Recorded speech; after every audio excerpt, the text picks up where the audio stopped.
It's amazing some of the things so common.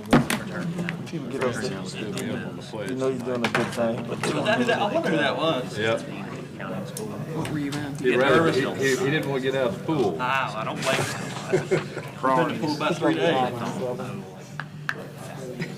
Okay, everybody ready? Help us out. Never works. It's 6 o'clock. We're going to call this meeting to order. We could stand and do the Pledge of Allegiance. I pledge allegiance to the flag of the United States of America and to the republic for which it stands, one nation, under God, indivisible, with liberty and justice for all. Alderman Miller, would you lead us in prayer? Heavenly Father, Lord, we come, Lord, we first say, Lord, we are so thankful for this day that you have given us. Then, Heavenly Father, we thank you for this opportunity that you have given us to serve. And we pray most of all, Heavenly Father, that everything that we do on tonight, that first, Heavenly Father, be pleasing in thy sight. We ask you, Lord, to continue, Lord, to bless our soldiers where they might be, far and near. And, Lord, we're just so thankful for this great country that you allow us to live in. It is in Jesus' name we pray. Amen. Amen. Could I have a motion to approve the agenda? Mayor, I'd like to make an amendment to the agenda. I'd like to, on item 7, for clarity's sake, in item 7, I want it to be noted that this is not to add to the minutes from June the 21st, but to be added to these minutes on July the 5th. Second. There's a motion, a second. Everybody good with that, say aye. Aye. All opposed, no, and that motion passes. All right, next is to approve the docket of claim numbers listed on your agenda. To approve. Second. All in favor say aye. Aye. All opposed, no. That motion passes. Next is to approve the minutes from the Mayor and Board of Aldermen meeting on June 21st and the recess meeting of June 24th. So moved. Second.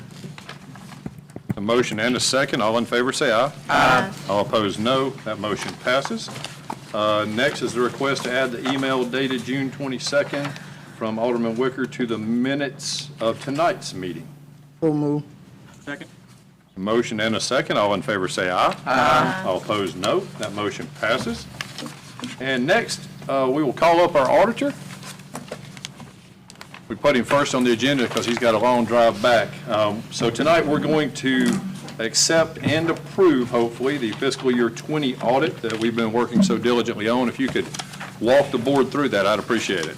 Sure thing. Good evening. My name is Michael Little from the Jarrell Group, and thanks for bumping the air up, by the way. That feels much better. Appreciate that. Everybody should have a copy of the audit in front of them, and I'll just quickly go through some key moments, key parts of it. The City of Hernando did receive an unmodified opinion for the audit, and that is the best possible outcome from an audit of the financial statements. The audit report actually begins on page 5. And the most important paragraph in this report is at the top of actually page 6 under opinion. Part of the first sentence reads, "The financial statements referred to above present fairly in all material respects," and continues, but this refers to the unmodified aspect of the financial statements, which is excellent. The management discussion and analysis section is next and begins on page 9. This information gives a good outline of the financial statements and reports additional information. For those of y'all that might not be familiar with governmental financial statements, pages 11 and 12 have some great information to help explain that particular type of presentation. For example, on page 11, right under the heading Government-Wide Statements, the government-wide statements report information about the city as a whole using accounting methods similar to those used in private sectors. Page 12 summarizes the city's 2 types of funds financial statements. Under the governmental funds heading, most of the city's basic services are included in governmental funds, which focus on 1, how cash and other assets that can be readily converted to cash flow in and out, and 2, the balances left at year-end that are available for spending. Then under proprietary funds, the heading there, proprietary funds are for services for which the city charges customers a fee And like the government-wide statements, these funds provide both long-term and short-term financial information. The utility fund that you have is a proprietary fund.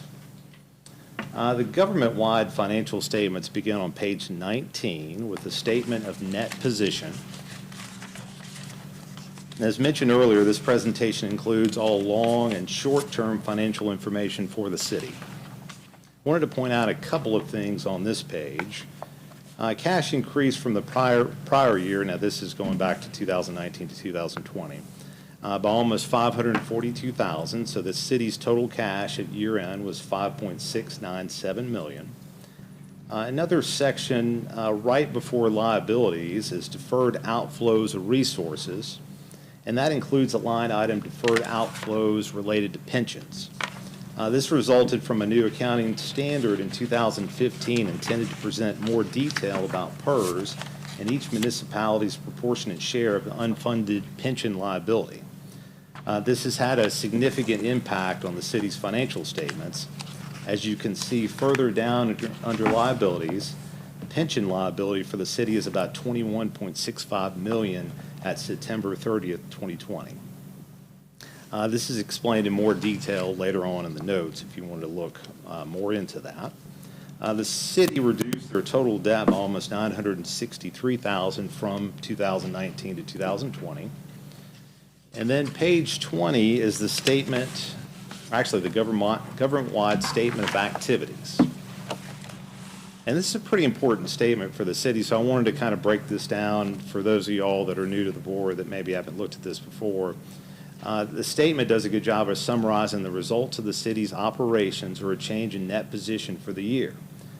Just to briefly go over this, if you look at the first column from the left with numbers there under the heading expenses, the city's total primary government expenses were about $22.8 million for 2020.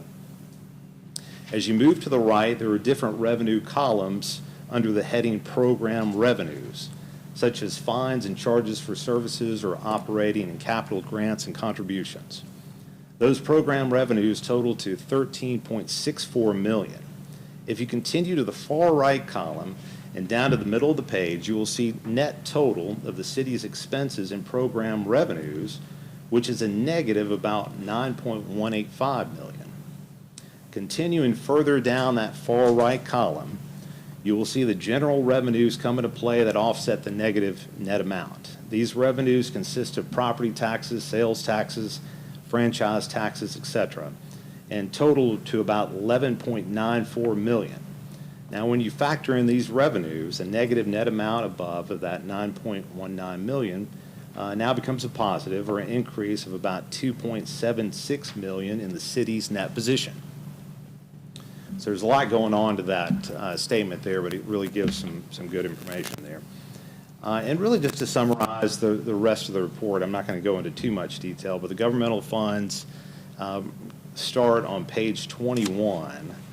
That's where you're getting on the fund basis there that I mentioned earlier. And then the proprietary funds, which is your utility fund, begins on page 25. The notes to the financial statements begin on page 30 and have some pretty useful information there. For example, on pages 39 and 40, that actually summarizes all the city's capital asset activity for the year, as far as additions, disposals, and what you have broken down by infrastructure and so forth. Page 41 begins the notes to long-term debt, which provide some good detail there as well. Page 43, for example, summarizes your future principal and interest payments. And then just skimming through, there's some required supplementary information concerning general fund budget to actual and the pension liability beginning on page 52. And then continuing on, the supplementary information includes a schedule of federal expenditures on page 58, and that is required with a single audit, and you have a single audit when you have over $750,000 in federal expenditures. There's all sorts of compliance reports in the back of the audit there. On page 62, starts those compliant and internal control reports and cover the single audit and state law compliance as well. But everything was very positive in those areas, so we had no issues there whatsoever. Really, overall, this is a very solid report, and Pam and Amy and the rest of the staff always do a great job. They're very responsive to us, great to work with, so we really appreciate that relationship and really appreciate the opportunity to do y'all's audit this year. Did y'all have any questions? I know that was kind of quick to go through, but anything comes to mind?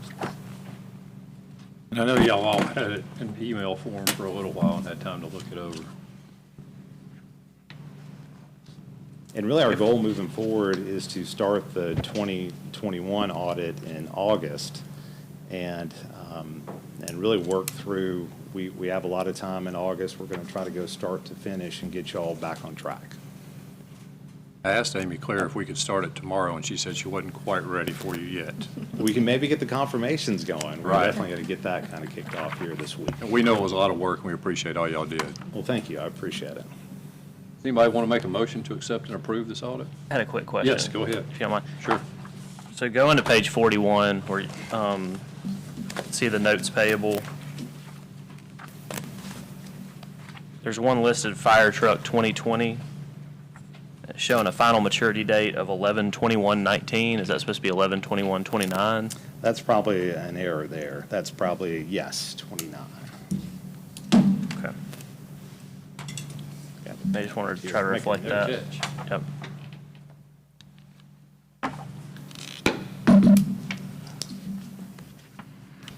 Any other questions? Okay. Hearing none, can I have a motion? I'll make a motion to accept and approve the audit from the Jaybird Company for FY 2020. Second. Motion and a second. All in favor, say aye. Aye. All opposed, no. That motion passes. Thank you again, and we look forward to seeing you back here every Thank day in y'all. August. That's right. See ya. Look at Thanks. these interest rates. Okay, item 9 is the consent agenda. Can I have a motion on that item? Mayor, I'll make a motion to approve the consent agenda. Motion and a second. All in favor, say aye. Aye. All opposed, no. That motion passes.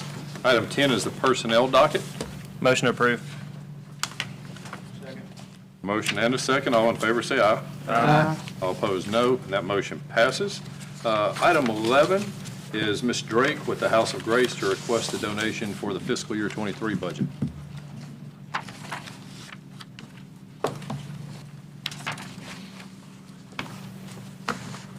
How are y'all doing? Good, how are you? Good, it's good to see y'all.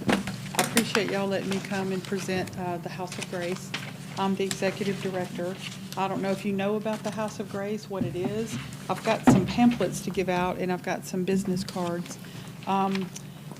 Miss Katie, I don't know if you know Lorraine Katie, she was the executive director for over 20 years, and I have been the executive director for a year and a month today.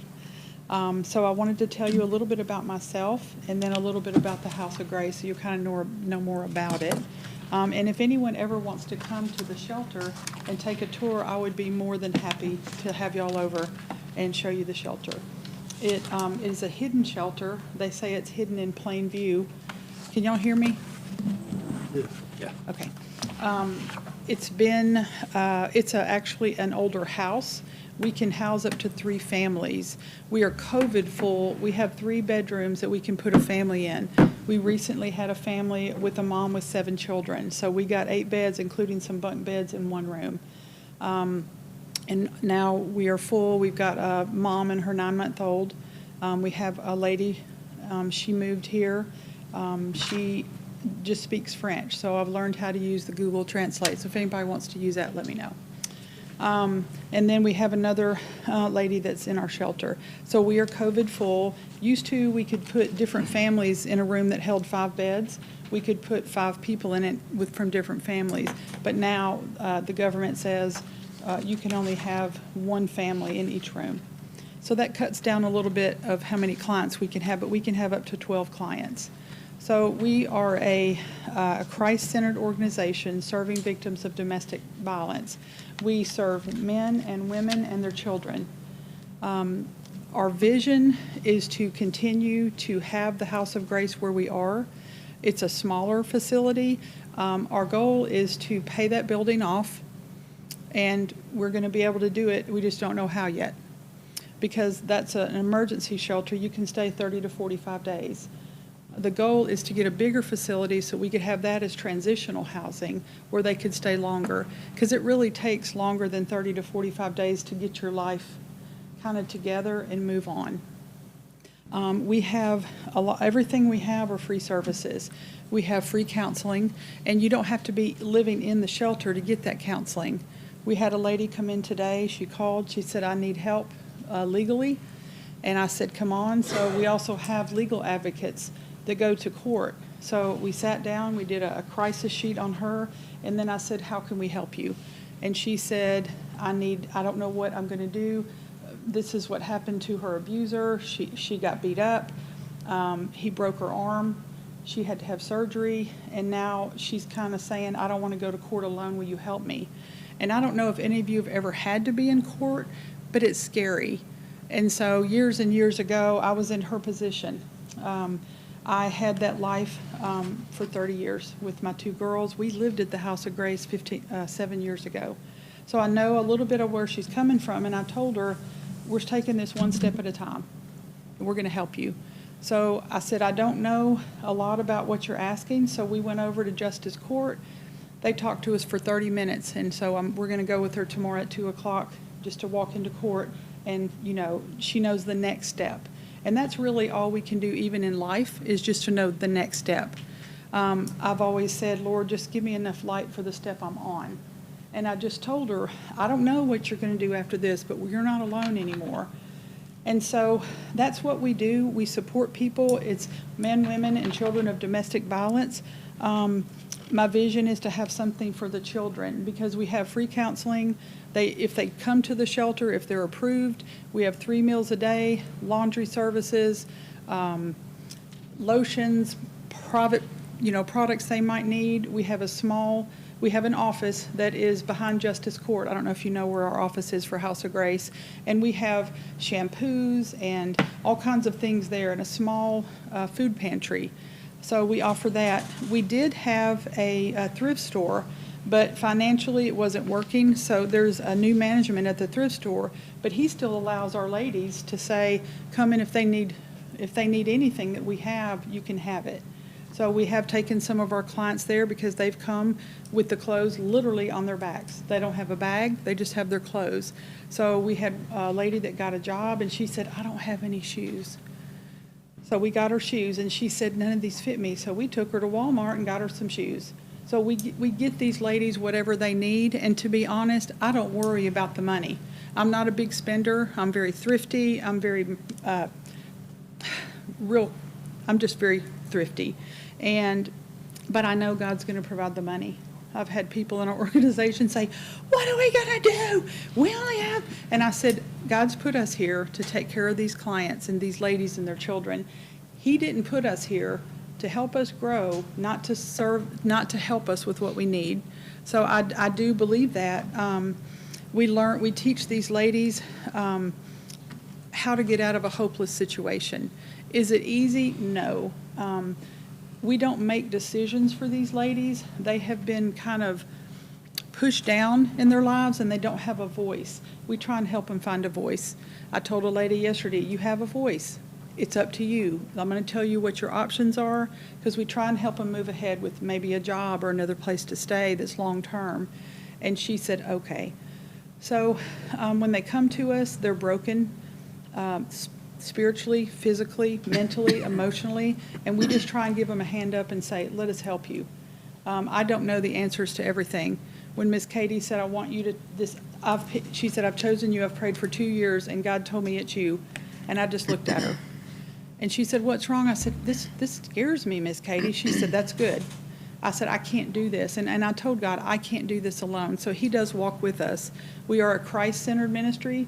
We do Bible studies. We have counseling sessions. We help them get to doctors. We have memorandums of operation with different facilities. Trinity Healthcare is working with us if the ladies need health care, because these ladies come with no health care. They haven't been to the doctor in years. And so we have an agreement with them. We take our victims there. The Jarrell group's actually doing our audit. I don't know if he's left. So that was good to know. And they've been very good to us. We just try and equip our ladies with the skills they're going to need to be more independent. And our goal is they walk out and eventually they'll have their own lives. They'll have a house, a rental, they have jobs, and they just make better choices. So it's an honor to do this. It's very heartbreaking, but I want to be able to help these ladies, not live for them, not make decisions, but just show them how to make decisions. But I appreciate you having me here. If you have any questions, I'll be more than happy to answer them. I think most of us are pretty familiar with the work you do, and we certainly appreciate it. Yes, We know sir. it's a labor of love for certain. Yeah. Does anybody have questions? And we will certainly have you on the list of items to be talked about during our budget process. Thank you. Do you mind if I give out some pamphlets? Certainly. Is I walk toward the first people to do it? Thank you. Thank you. I have some cards. Thank you.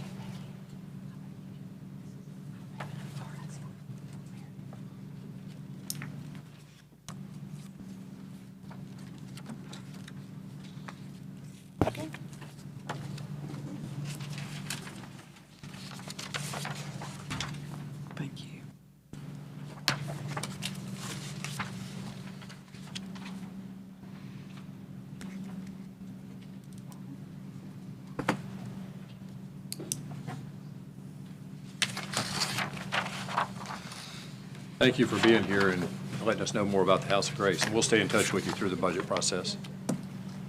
Okay, we'll move on to item 12, which is Rob Long with the DeSoto County Museum and their budget request. Thank you, Mr. Mayor and Board. It is always an honor to come before you.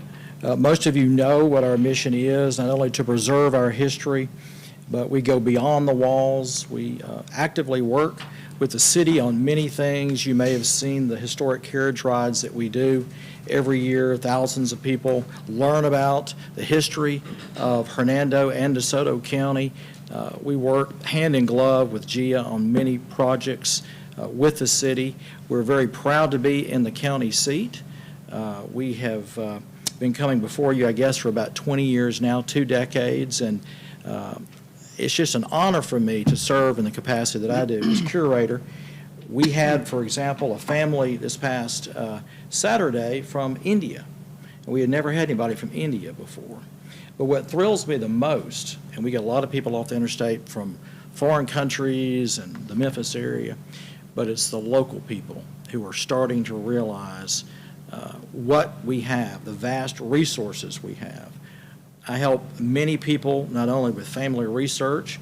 We were called upon to find out the exact date of Hernando's incorporation. So we contacted the Mississippi Department of Archives and History, and there was some confusion about that, and they were able to nail it, May 13th of 1837. And we have that file that we keep in our files. Well, that is extremely important for cities to know their exact date of incorporation. I had a gentleman who came in the museum, and he had lost, actually had been destroyed, I believe, his high school yearbook. And his mama had cut out all of the stories of him playing football back in the day. Big old fella, and I could see he had tears in his eyes. He thought that part of his life was gone forever. And I said, well, I think we can help you. And so in our archive room, which is fairly new, I sat him down, and we pulled the bound volumes, and he was able to use his phone and take a copy of every article that his dear mama had cut out back in the day and get that part of his life back. So it's very personal. People who come to the museum, it's not just, I tell people, without the stories, it would just be a bunch of old stuff. But the stories are what make it come alive. And we have so many new people who, and I wish you all could be there when we have somebody, so they moved here from California. And they said, we really want to plug into the community. Tell us about Hernando. Tell us about DeSoto County. And of course, I love that. For almost 25 years, I was editor of the paper, so I have a lot of the history from that standpoint. But since that time, many, many families have shared with me what really made our community what it is. Our great musical history. We have one of two Jerry Lee Lewis pianos. We have one in the church, and that's not sacrilegious because he actually went to Bible college. A lot of people don't know that back in the day. And we have another one in our main room. Not only that, but Civil War, civil rights. We're able to tell DeSoto County's story. And it's just an honor for me to do that. A tourism catalyst. I can't tell you when people come to the museum, we don't play any favorites. We tell them about the steakhouses. We tell them about the, if you want deep dish Chicago-style pizza. We run through the list. What are you hungry for? So we really, in turn, turn these folks back over to our restaurants, our hotels. We tell them this is what makes our city unique. I am from Madison County. They do not have a museum. They desperately want one. I told Mary, I'm busy up here in DeSoto County. Thank you, Miss Mayor. I'll get with her down there and help her advise her because we've got a track record at our museum. But we are so fortunate to have a city our size to house. It's a county-wide museum. We tell the whole county's story, but we're in the county seat. And I can't tell you the people that we refer constantly across our city just to, in turn, generate tax revenue back into the coffers. We feel like your contributions have been put to great use. We host bluegrass festivals. We teach children cursive writing when the schools for a time quit doing that. We were able to get a grant working with GIA, able to teach cursive writing. So it's far more than just visiting something that's a dusty relic. We are really impacting people's lives. And it is a pleasure and a joy. Like I said, this is our 20th year. If you haven't toured the museum lately, we rotate things in and out, just kind of like the Kroger does up here, so you don't think you've seen it all. And this particular year has been very important, our Patriots of Color. We are really celebrating people of all walks and ethnicities who have fought for our country. And so it's been a joy for me to kind of breathe, not just me, but my board. I'm just one of a great board we have to really breathe some life into our history. And history is alive. And I'll know a lot of you support our museum on an individual basis, and we thank you for that. But we could not operate. We really couldn't. Our funding is set up on a pro rata share of all the counties. It's kind of built in and baked in. Your funding is crucial and extremely appreciated. And if you all want a special tour, we do guided tours. If your MML folks are coming up here and you want to come to the museum, you just let me know. Mayor knows I love to talk. And that's no surprise. But I have something great to talk about. And I have this beautiful, beautiful city that I have called home now for almost a quarter century. And again, it is truly an honor. And each of you, I know you support the museum, and we are so appreciative. But please do call me and let me know if you want to see what we have to offer there. And I'll be more than happy to take as many as y'all want to come down, take y'all through the museum. So, If y'all have a question for Rob? Yes, if you have any questions, I'll be glad to answer any questions that you all have. I think we do feel fortunate that the county museum is located here in Hernando in the county seat, and the services y'all offer to everybody are critical to our city. So we'll certainly be looking at you in the budget. Very good, sir. Thank you so All right, much. thank you, Rob. Thank you. All right, item 13 is the approval to pay American Services LLC invoice number 3015B, $6,000 retainage on the Cedar Trace Milling and Curbing Asphalt Project, recommended by the city engineer. Motion to approve. Second. Motion and a second. All in favor say aye. Aye. All opposed, no. That motion passes. Item 14 is to approve the Independent Soccer Club field rental policy for a fee at the Hernando Soccer Complex.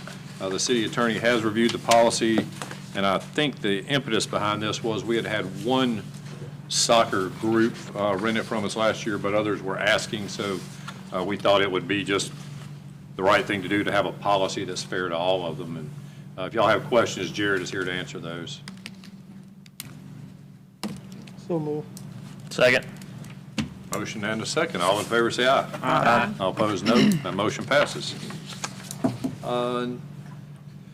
Next is to approve the city purchase policy to reflect Senate Bill 2371, which amends Section 31-7-13 to increase the amount of a purchase requiring advertising for bids from $50,000 to $75,000. Motion to approve. Second. Motion and a second. All in favor say aye. Aye. All opposed, no. That motion passes. Authorize police vehicles with the VIN numbers listed on your agenda to be unmarked vehicles pursuant to Mississippi Code 25-1-87. These are replacing previously unmarked police vehicles with the VIN numbers listed that are now marked according to the code 25-1-87. Have a motion to approve these unmarked cars. Motion to approve. Second. Motion and a second. All in favor say aye. Aye. All opposed, no. That motion passes. Item 17, authorize the retention and ownership of K-9 Luna by her handler, K-9 Officer Ross Smith, who medically retired due to an on-the-job injury on 6/30/22 pursuant to Mississippi Code 45-3-52. Motion to approve. Second. Motion and a second. All in favor say aye. Aye. All opposed, no. The motion passes. Next is to authorize to advertise the new EWP project funded by NRCS for the Fort Creek Parkway and Creekside Drive project. The city's share will be $93,000. Federal share is $309,000, approximately. Do we think that's going to hit this year's budget or next year's budget? It'll be in next year's budget. We'll have to add it to that budget. It won't be done in this year's budget. Does that come out of the general fund, or is that? Joe, we've been taking those out of the general fund? Yeah, that's where I think they generally fall, because they're drainage. Any other questions on that one? Mayor, I'll make a motion to approve. Second. Motion and a second. All in favor say aye. Aye. All opposed, no. The motion passes. 19, approval to abandon the right-of-way on Mcinvale, and that's a portion of it. As y'all know, we moved Mcinvale Road, and there is a portion of it that is not being used anymore for driving. It's grass. And there is a potential business that's going to be coming and is asking us to abandon a portion of that so they can have access to their property. It kind of cuts them off. Would you like to speak to this, Stephen? I know you've done some research on it. Yeah, we've looked at this. I understand that there are two abutting property owners, and the research basically establishes that the city can abandon the right-of-way. And when doing so, you'll make a finding that there will be no damages sustained by the landowners. In this case, it will revert back to the landowners, so there will be no damages there, and they're not losing the street. It's when they're now. But in the motion, we would want to specifically state that the board finds no damages to the landowners. In this case, when you vote, if you vote to abandon, it will revert back to the property owners and do with it as they please. I think we did one of these just a couple of years ago over where there's a gas main and where a street used to be, a couple blocks south of here. So it's fairly common practice when the city has property that's an abandoned road just to let it revert back to owners if it's needed. In this case, it's tied to a planned development that will be economically beneficial to the city, so, and to the landowner, the other landowner who's going to be bought out, as I understand it. So it'll be benefit to them if he wants to sell. Anybody have any specific questions for Stephen? But the fine would be that that it no longer needs regardless of what's going to happen to it in the future. We can't deal with that part. That's correct. With that being said, I make a motion to abandon and the property revert to the two property owners. The motion, is there a second? Second. All in favor say aye. Aye. All opposed, no. That motion passes. And Stephen, I guess you're going to follow up with the legal legwork to get that done? Yeah, that's in the process. Supposed Okay. to have something back tomorrow. Great. So, All right. Thank you for your research and help on it. Okay, item number 20, is the discussion on the Jaybird Water Tower plant, which is next up for cleaning and painting. I will turn it over to Lee. Good afternoon. Makes sense. The guys will be here, the contractors will be here next week or the first part of the following week to start sandblasting and painting the tanks on at the Jaybird Road water tanks. Currently, the elevated tank, I don't think it has anything on it, but the above-ground storage tank, which is just the tank that sits on the ground, has North Mississippi Utilities on it. So we're thinking go white with it. And then I've got some drafts of some script. Somebody mentioned maybe some cursive writing. So everybody should have a copy of that to look over. And there's, of course, a cost for that. I think you told me it was 3,900 and something. Yes, sir, $3,920. And basically what they'll do, since this wasn't planned in the maintenance contract, they'll do an addendum to the maintenance contract, and they'll break that up over 5 years, taking $196 a quarter. So in the big scheme of things, wouldn't be that much. Well, it has to be painted anyway. It does. It does. So- We're going to paint it anyway. Yeah, So and that's in the contract. that's correct. Okay. Just not the lettering. Just the lettering is extra. And the board had directed us that when we got ready to paint water tanks, to bring that back to y'all for discussion, so that's why That's we're right. here tonight. Yeah. What does the price change if we change the font on Shouldn't. this? No, it shouldn't. It just should change when you add words or take away words and Okay. stuff like that. Because I was wondering if we could use maybe the font that goes with our logo and keep everything, I don't know. Keep it uniform. I think it's a great idea. I asked Ms. Gia, did she have some fonts and stuff like that we typically use? She couldn't find any at the time, but if anybody has any, they'll be here next week, so we need it pretty quick. I think the font is on your shirt, man. So, It's on your shirt. well, it's not in cursive, though. They said they wanted Who cursive. said they? Oh, they want a cursive? Who is they? I don't know. I thought- said I wanted cursive. Oh. Y'all are saying they, it's me. So don't say they then. It was me. Okay. When he asked me, since I passed by it all the time, That's it's true, over it's on on your Jaybird in my yeah. ward. Yeah. He asked, what do you think you'd want to see on the water tower? I said, I'd like to see City of Hernando in cursive. There you go. But if that So- doesn't fit the rest of everything, Do you like the top or the bottom? I don't like, And none of that is. I don't like set in that stone. font. It's just a. That's what I'm saying, the font. but I don't think we need to put Mississippi on it. I mean, we know we're in Mississippi. Well, that's a good point. I just think City of Hernando, Sure. but I liked cursive because I've seen it on certain things. Well, I mean, we've got several tanks that we're going to be changing up. Absolutely. Right. And we had talked about the one at I-55, when it comes around to that one, that we would do something more with like, what's the, the crest or whatever you have like on your shirt, with the Hernando de Soto, the bust, and just different things, but based on price, of course, but, because that one's what is the entrance to Hernando. Yeah. And you'd want more than just the City of Hernando on there. I want my tackle font. I'm gonna get my tackle font one day if I have to pay for it myself. Well, what you can do, and I'd said this too, like in the word Hernando, you can put like the tiger paw as one of the letters. And that would put your tiger paw in there, or you could put the state of Mississippi as one of the letters, if you wanted to do that. And so you can do different things, but you're not using any more letters or any more space. So you could change one of the letters for whatever object you want to put in there. Is everybody kind of in agreement, though, that on this Jaybird water plant, we just do City of Hernando in script?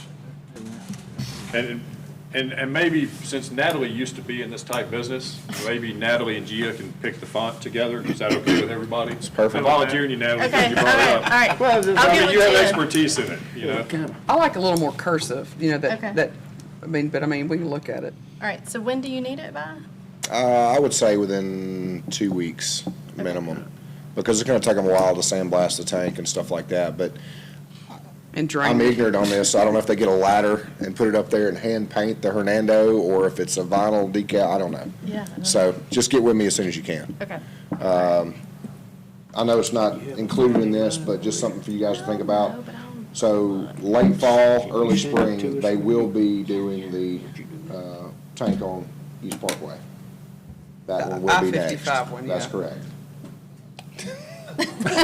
He won't shut up. So if We'll y'all, bring that one up ahead of time. yeah, just something for y'all to be thinking about right now, so. But do you guys want to proceed with painting City of Hernando on the side, just pending font? Yeah. Okay. Somebody want to make a motion, just so we're all on the record? Second. Second. Motion and a second. All in favor, say aye. Aye. All opposed, no. That motion passes. Thank you, Lee. Thank you, Lee. We are back to the discussion of the pennies for the parks.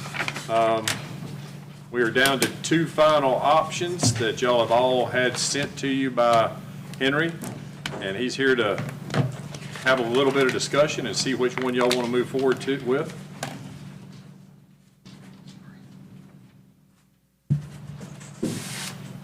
Try to position these where everybody can see, but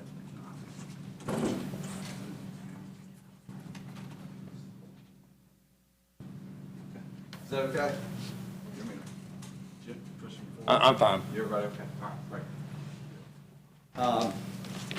Well, thank y'all so much for letting me come back and talk about this. I know there's been a lot of discussion over the last several weeks, and we've been through some different iterations. But what we have here are two alternatives, and so we took the input we received at our last work session, which was, we'd really like to have some options that of what a phase one would be for this master plan, right? And so we really focused on coming up with two options that provided great improvements that would really be beneficial to, everyone in the community, not just one specific sport league or another. And so that's really what these two are aimed at. And so I can go through them real quick if that would be helpful, just so everybody is aware of kind of what's included in the two options. And the reason they're called alternatives C and D is previously we had A through D, and we eliminated the first two and felt that different versions of C and D would be, the best ones to move forward with. So I'd like to first talk about the scopes of improvements that aren't included on this design and aren't within the Renaissance Park project. And those are some new lighting for the soccer complex. And so what that would be is what we have called or labeled as phase two lighting. Essentially, it's when you drive into the soccer complex, all the fields that are on your left, those would be lit. So that would be part of this. The description of the two options that I'm going to give, they're very similar, there's really just one difference. So as I go through these, just understand that the improvements that I'm mentioning are included in both of these options. So the soccer lighting at the soccer complex, we would also do a complete overhaul and improve the field at Milton Kirkendall Park, which is, of course, where the old high school field with the track is. So that would be improved. In Renaissance Park, what we would be adding would be a new disc golf course. We would be adding 3 new basketball courts. We would be adding 6 tennis courts, as well as 8 pickleball courts. And there would be parking associated with both the tennis and the basketball, and we would have a pavilion there. Additionally, we would have a new, what we're calling primary road that would connect Robertson Gin Road all the way to Highway 51. That interconnectivity, obviously, is something we've talked a lot about being really key to making sure that there's multiple ways to access the park and ensure, better distribution of the traffic as people are leaving. And then the primary difference between the two options really comes down to the number of ball fields. So in alternative C, there would be a total of 6 ball fields, so 4 of those being designed for baseball and then 2 for softball. And then in alternative D, it would be 2 full quads, so 8 ball fields for softball and for baseball. So that's the primary difference between the two. And while it's just an addition of, 2 fields with lighting, the cost difference between the two options. Alternative C, which is the description of the improvements that I just listed with the 6 ball fields, is right around $12.5 million is what we're estimating the cost to be, total construction cost. Alternative D would be right around $13,750,000. So a difference of about $1.25 million between the two options that we've described. So I know there's a lot, but would love to discuss it, entertain any questions y'all have. What did we ever find out about the Civic Center? The Civic Center has hired an appraiser and is still waiting on the appraisal to come back to present us with a price they would like for it. However, regardless of how that goes, I feel fairly certain we can work with them either way to get the road connection through. I don't see why that would be a problem, but. Yeah, the location that we're showing the connection on Robertson Gin Road is where the current access point is today in the Civic Center complex right there. So we'd be extending that road through to this side to connect to here. And just so the public knows, how many fields are in the Civic Center right now that we're utilizing today? Right, so that we do not own? That's right. So there are 9 there today, which includes a T-ball, and that's all the way from T-ball all the way up to U13, U14 kind of area. And just, if I may, the other thought about that, that's a great point, is, building these fields does not necessarily mean that the other fields couldn't be used. So there's options for phasing. We do have, as you kind of see, we've talked about this before, but for those of the public who maybe haven't heard, there is an option or an idea, not an option, but an idea of in the future, the fields where the Civic Center Saddle Club is, that area could be improved one day. And so by building the new ball fields with this phase 1, it gives you the great option to be able to, play all your games and leagues here and be able to phase these out as those improvements may be made. I don't know the answer to this, Jared, but do we need the same number of softball fields that we do baseball fields? I think it's you're trying to project, you're trying to see what the trends are, population, age groups. So, I mean, as we stand here now, you're trying to look 25, 30 years down the road as far as facilities go. I think we don't need the same. What we have now is, I think, adequate for what we have, but we're not even trying to anticipate the growth will be more for that. And also, the difference between the softball and the baseball, you're just looking at skin. Right. So I would encourage you to look more at the spaces of them rather than this is baseball, this is softball. So we've got some flexibility on how we use the fields. Yes. That's right. And we've sized them intentionally so that multiple age groups can play on the same field. Today, the T-ball could use any of these fields, and I think some of the younger baseball teams today play on an all-skinned infield. So a lot of flexibility in that.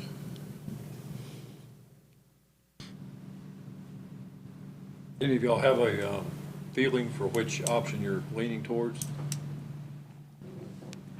I like D because I think for the amount of money, we've got more growth potential. But, I mean, that's just my opinion. Which option did you say, Beth? D. C? D. Delta. Delta. D. Yeah, Thank the you. top one. I agree with you. That's my Well, I mean, choice. we're offering more to the public. We're offering tennis, pickleball, disc golf, baseball, softball, basketball. Right. I mean, that's something for everyone.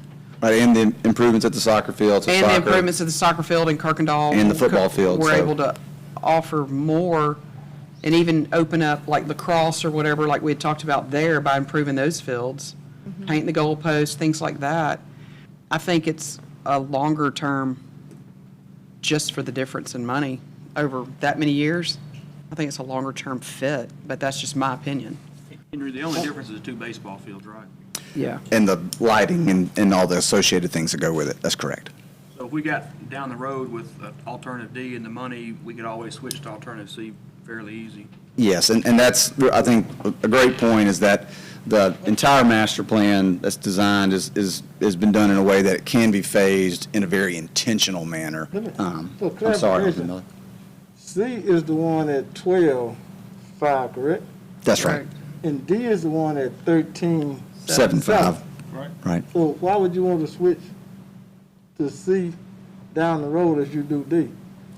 Well, if for some reason, The bids came back higher or something. and we had to shave it down, I mean, I don't think that's going to happen, but I mean, can't predict the future, or I wouldn't be here. Well, and then, but also in relation to what Alderman Ross said down there, but this still, in both plans, the same thing is shown in both plans. Only thing different is the number of fields, but for it's everything the same, the pick a field, the ball, That's right. all that still is in That's correct. each plan. That's So correct. So what you make a decision on, really, whether you want to sacrifice 2 fields, and let me, how much does it cost to build a field? Just So- roughly, Yeah. I'm not holding you to. No, I understand. And just to be clear about what's included in the field, so it's the field itself, the lighting that goes, Okay, the lighting and everything, concrete around the seating, Same- all of that. same thing, yeah. Yeah, so it's somewhere between $600,000 and $700,000. okay, so. And the parking's the same. That's right, the parking's On the D same. and C. That's right. So That's so what I we're was talking thinking. about, I think we said, $1.2 million. Yeah, $1.25 million. That's about it. $1.2 million when we, what you call it, amortization and all that stuff, where y'all bankers at? That's a lot of money. So $1.2 million might be $3 million almost, In the, in the scheme of things. That's right. So I After try- the so interest? With the interest thing, so it's significant, it's more than just looking at $1.2 million. I mean, it's just million, man. And I think if the bids come in favor, I think we could go up instead of coming down. I mean, So you're saying you like D or C by your I like, comments? believe it or not, I'm very conservative. I like the money. Some things what we want Not following it. is what, sometimes we want a lot, but at the same time, we got to pay for it. And I don't think that when you're looking at $1.2 million, that's a lot of additional money. And we still, and this money coming out, the general fund. It ain't no special fund for this. It's the general fund. And even for the penny for parks and everything else, this would not pay the note on neither one of those. So we still talking about general fund money. We ain't talking about no grants and stuff, but general fund money. And just back a few minutes ago, I think Alderman Wickles asked and talked about the other question that we're gonna deal with coming out the next budget, $93,000. So these 93,000 turn into 105, 110. There's some big budget increases. And this last year, we saw a significant increase in monies and revenue, which was unheard of. But we're gonna see a trend in our next budget that's gonna be coming on the downward trend. So we're gonna be looking at probably asking our department head not to have a level budget, but to have a reduced budget. So I just want to ask the board to be cognizant of the money factor. And I agree with everything about the fields and stuff, but I really like to look at the money factor. Okay. Well, so speaking of the money factor, if the appraisal of the Civic Center comes back at a favorable amount that we feel like is reasonable, that just is gonna add that much more, right? I mean, it would, I think we'll have to keep, It's just so we don't cloud the issue, I think if we're going to purchase the Civic Center, it doesn't need to be part of Pennies for the Parks. We just need to buy it from them separately, so it's not part of Pennies for the Parks. So I don't want to do anything to cloud it. I want the citizens to know exactly what they're getting, and they're wanting the amenities. Right, Is my opinion on that. That's my read on it. So what did we estimate the penny for the parks would bring in? About 800, right? Probably about 800. About 800. 50, I think. And what was the amount of the fund we thought we could get with that money? Look back. I thought we said about 12. 12 to 15 million? So I the think- majority of all of it would be coming out of the penny for the parks. Over 10 years was 12, right? Over Over 20 years. over 20 years was 9.8. Yeah, okay, now, Okay. that don't include, you just talking about raw money, that don't include interest and stuff. No, that would have been interesting. Yeah, that's that interest was- included. But that's if we brought in 750,000 a year in Pennies for Parks, it would support a 20-year 9.8 million. That's less than what I thought. How much million? 9.8 million. But this is how many million? 13, 7, and So 12, we still 5. missing how many million? Well, I would assume that 750,000 a year would go up each year in revenue. That was assuming a flat, but we're building gas stations and restaurants as we speak, so that number will, the revenue will come up. So you're still short of $5 million. Almost. You're still short, you got a $5 million note that you still got to carry. And you're right, that would need, if we didn't get enough in Pennies for the Parks, that would be funded out of the general fund. Yeah, 5 million. Or there would have to be another funding source What other than other the funding general source you fund. got? You tell, that's right, you're right. I'm just saying, in You're coming general. out the general fund, so yeah, you're right, another funding, so you raise taxes. No, sir, I'm not saying that necessarily. You're saying that, I'm not saying No, that. I'm just asking the fund, it's still general fund. I'm just answering your question. I think we're getting a little ahead of ourselves. I think if we're doing what we're trying to do tonight is kind of settle on a conceptual plan and move forward. And I think we'll have plenty of time to talk about how we're going to pay for this project. But this is something that the citizens of this city want, and we need to move forward with it. And I agree, figure out how to I pay for it agree. later. I think we can figure out a way to pay for it. I just rather pay for 12.5 instead of 13.7, that's all. But I'm agreeing with you, as the citizens want it, and I think we should provide it for them at the cost of But I do $12. think it's important that the citizens understand how much these items cost, and Yeah. I think that's. It's a lot of Yeah, that money. You say $650,000 for a baseball field, I don't think people realize that. That's what Well, the that's- question was asked, I agree. Well, and we still have to go through all the steps before any of this is done. So, I mean, I mean, Right. I mean, if it's not voted in, then that's dead in the water anyway. Because we don't have that kind of money. That's the whole purpose for Pennies for the Parks, is to answer what the citizens want and let them know how much it costs and the time frame it's going to take to get it. Absolutely. Would somebody like to Speaking make a motion, one of the alternatives, to adopt it? I did want to mention it, as we were talking about things that, their costs and that sort of thing. The really large green area as you're entering Renaissance Park, disc golf course, common green space. And like, show of hands in the room, how many people have played disc golf? I have, maybe like 3 or 4 others.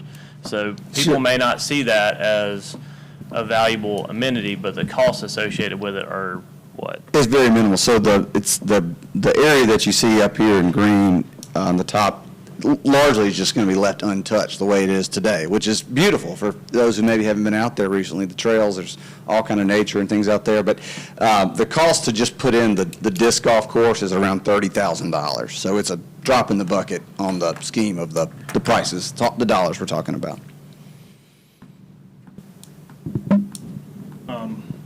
Yeah, I'd like to make a motion to adopt alternate Plan D.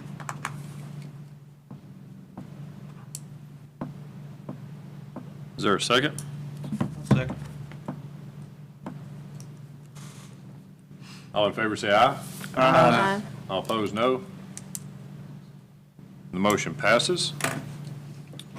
All right, what we're going to do, what I think the next step is, we're going to take this, Pam and I are going to work with the people in elections and come up with the verbiage for the ballot and try to bring that back to y'all at the next meeting to approve that verbiage, so we're all, Are you still thinking about doing it November 1st? Is that? no, we're not. We found out we can't. We reread the bill, and the bill says November 8th. Okay. So we talked with the election commissioners. They told Pam how to do it. We will have so they have let's just say I go to the Armory to vote. They will know that I live in the city limits, and they will give me a separate ballot. Okay. Well, that's That will good. have our congressional stuff on it and the penny for the parks. And so we have to present the ballot to them 60 days ahead of time, and the county will run the election. Henry, is my understanding we're going to hold maybe some public meetings and forums about this plan?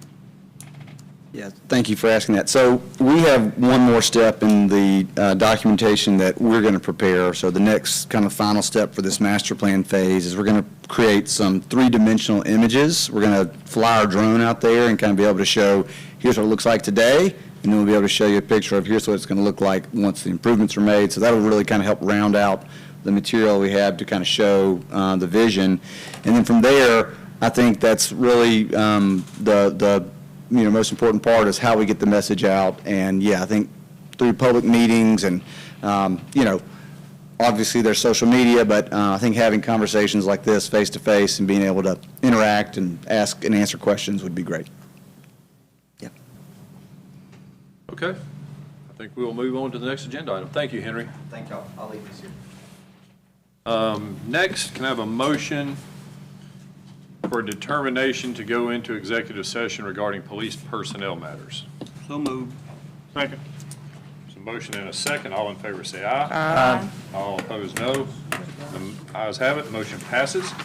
We are now in closed session.